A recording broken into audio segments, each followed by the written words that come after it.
WSU quarterback suspended following arrest Saturday morning. Washington State legislator debates banning Native American mascots in public schools. Murrow News 8 starts now. From the Northwest Public Broadcasting Studios on the campus of Washington State University, this is Murrow News 8. Good evening, I'm Vonne Fair. And I'm Natalie Newcomb. Welcome to Murrow News 8. FEMA has denied Governor Inslee's request for individual federal disaster assistance for the wildfire victims in Malden and Pine City. FEMA sent a letter to Avista Utilities Palouse Regional Manager Paul Kimmel saying that the impact to the individuals was not of severity and magnitude to warrant the designation of individual assistance. The letter was later issued a day after President Biden approved a federal disaster declaration for Washington counties impacted by September wildfires. Avista Utilities is helping with recovery efforts and has 30 days to appeal the denial. The WSU Cougar football team has indefinitely suspended starting quarterback Jayden DeLaura following a DUI early Saturday morning. According to the police, DeLaura was stopped after he drove through a stop sign and proceeded the wrong way down a one-way street on College Hill. Police say DeLaura failed a field sobriety test and refused to take a breathalyzer test. In addition to the DUI, police have also charged DeLaura with 2 traffic infractions for driving without a license and driving the wrong way down a one-way street. 2 convicted felons were arrested for illegal possession of firearms and narcotics in a car in Colfax. The car was stranded on Crumbaker Road. Both people in the car appeared to be under the influence of narcotics and were not licensed to drive. 2 handguns, one of which was stolen, a large assortment of narcotics, and nearly $2,700 in cash was found in the vehicle. The driver, Daniel Salih of Four Lakes, Washington, was arrested for a variety of firearms and narcotics charges. Ashley Montgomery of Kennewick, Washington, was arrested on charges of possession of a controlled substance. According to Pullman Radio, the COVID-19 cases in Pullman are down 40%. There were 64 new cases reported in the last 2 weeks. COVID-19 cases in Moscow are increasing. Over the weekend, 17 new cases of the virus were confirmed in Latah County. Since the start of the pandemic, there have been 2,436 confirmed cases of COVID-19 in Latah County. The CDC posted a tweet today comparing this year's flu season to last flu season. Last year had a positive rate of 27.7% for the flu, while this year shows only 0.1% positivity. WSU has announced their plans for this semester's graduation. Murrow News 8 reporter Asia Farrington shares WSU students' thoughts on the plan. New cases of COVID-19 in Pullman and across the nation continue to steadily appear. But with the vaccine scheduled for distribution to the public in the next couple of months, what will that mean for classes going forward, or even this semester's graduation? WSU Pullman released their plan last Monday for spring graduation, as well as the layout for summer and fall 2021 semesters. The plan for classes is a hybrid approach, but for graduation, not so much. I'm currently standing outside Beasley Coliseum, where graduation ceremonies in the past for students have taken place. But with COVID-19 still a concern, the graduation ceremony for the class of 2021 will once again be held virtually. I spoke with a handful of spring 2021 graduates on what their thoughts on the arrangement was. One of the students asked to remain anonymous. So it didn't make sense to me because they were saying they're going to have these in-person summer classes, but then that same month they can't have a virtual they can't have a regular graduation. It didn't seem like they really cared about us. They really only care about our money. Felt really disposable, honestly. Which I also understand that you can't have, thousands of people in a stadium. That makes sense to me too. I just thought there could have been ways. It was pretty frustrating to see that the university hadn't made any real strides to trying to have an in-person commencement safely, that they're trying so hard for fall semester of next year and not really acknowledging the sacrifices that our grade has made in particular. So to me, it's just made me feel like as a student, I'm only valued as a dollar sign. Like I'm totally fine with anything in the med field, those kind of fees being the same just because of that. But stuff like recreation fees or applying for graduation stuff, you just feel like they're pocketing it. As like a senior student, it was disappointing to hear that I'm not going to get to have the full graduation experience. And when I mean full, I just mean walking across the stage. I understand that with the pandemic, it's not possible to have thousands of people packed into a stadium. I'm also confused because they say they're doing like a digital virtual commencement, but within the same month, they're planning on doing in-person classes on campus. Spring 2021 commencement will be taking place virtually on May 8th. In Pullman, I'm Asia Farrington. Diabetic patients using the natural product Goldenstein while taking the prescription drug metformin may be causing harm to their blood glucose levels. Goldenstein, a herbal remedy used to treat the common cold and other respiratory issues, was responsible for lowering patients' metformin intake by 25% after only 6 days of use. Researchers use this information to warn healthcare providers about the potential dangers of over-the-counter drugs. Washington State Congress is deciding on a bill to ban Native American mascots, logos, and symbols in public schools. House Bill 1356 comes from the momentum of the Washington football team changing their name in July of last year. This ban would not apply to schools on or including tribal lands, but they must have the residing tribal's approval.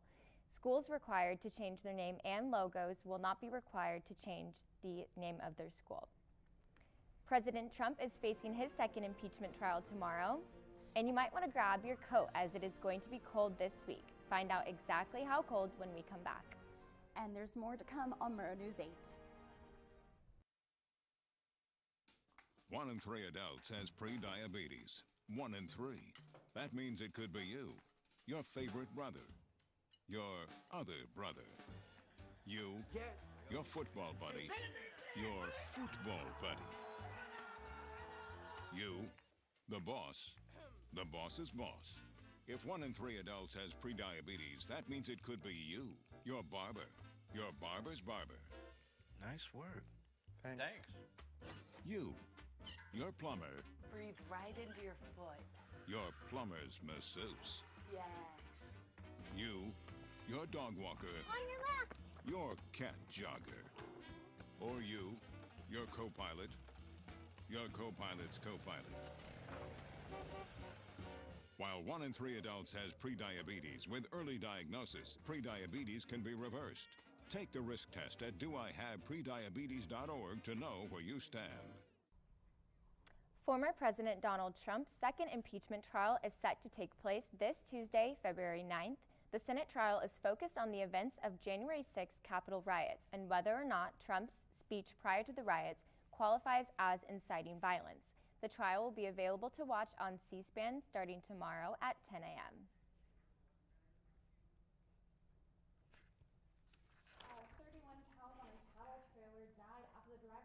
Elk in Pocatello, Idaho. The elk jumped in front of the driver where they lost control and rolled the semi off the left shoulder. Of the 91 cows on the trailer, 31 died. The driver was wearing his seatbelt. Hey, my name is Isaac, here with your weather today, and we're going to have pretty nice weather coming up here. We got a 32-degree weather coming your way. It's going to be a pretty cold one. We had a lot of snow earlier in the day. We saw pretty good snow falling, as you can see here by these pictures. This was taken about an hour ago, so we had a lot of snow coming in, and the snow is going to continue to fall till about 6:30. Then we should see the snow to start to disappear a little bit. Yep, you can see here. So let's get into our weathercast for today. We're going to have a high of 32. We got the snow and 18 degrees. This means it's going to be very cold, and it's going in overnight. Very, very icy, so be watching your step tomorrow morning when you're getting ready for work, getting up and walking around. So let's head into Tuesday's weather. You see we got 31-degree high and a low of 15. So it's going to be a little bit colder than today's, but we're not going to see as much snow. Expect a little bit of snow, but there's a potential for it not to be there. So let's go ahead into our state map now.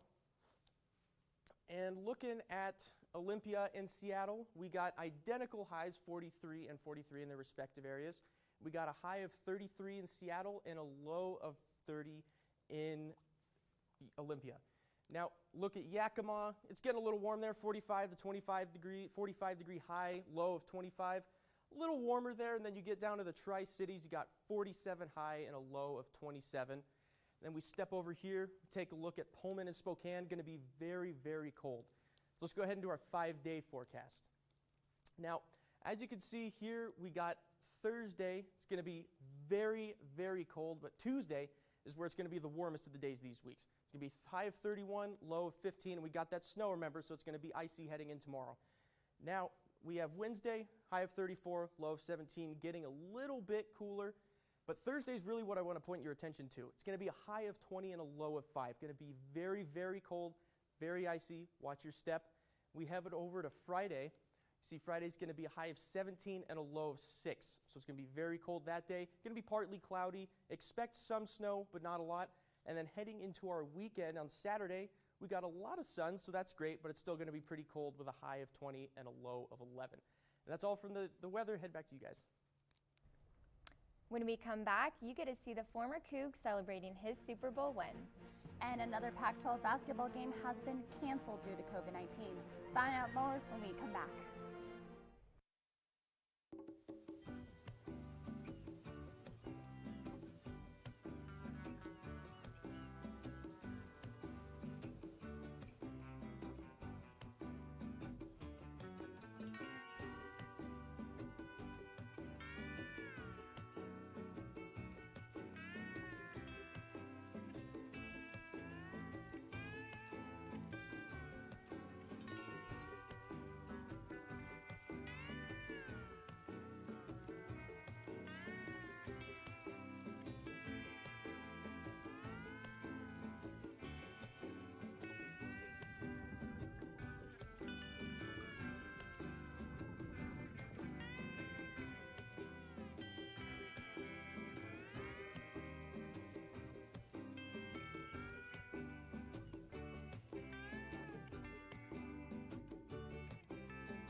Secured their second Super Bowl in franchise history last night in a dominant performance against the Kansas City Chiefs 31-9.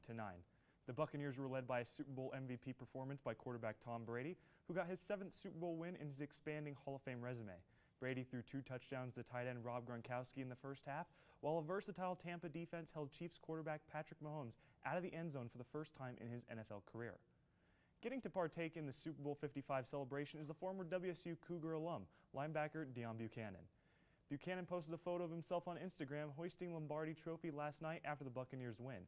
Buchanan originally played at the safety position for the Cougars from 2010 to 2013 before being drafted in the first round in 2014. Buchanan has mostly played special teams this season for the Bucs.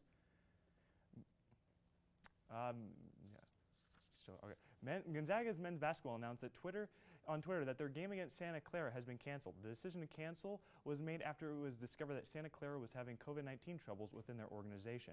Gonzaga is now expected to play BYU in place of Santa Clara on Thursday.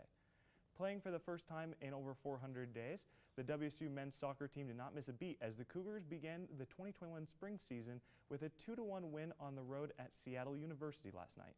This is the 3rd season in a row where the Cougars have won their opening contest. Freshman forward Alyssa Gray notched the first goal of the season in the 18th minute, and senior forward Elise Bennett produced the go-ahead score in the 61st minute of the match. The win was WSU's 5th straight over Seattle U, and the Cougars make their home debut Friday, February 14th against Eastern Washington.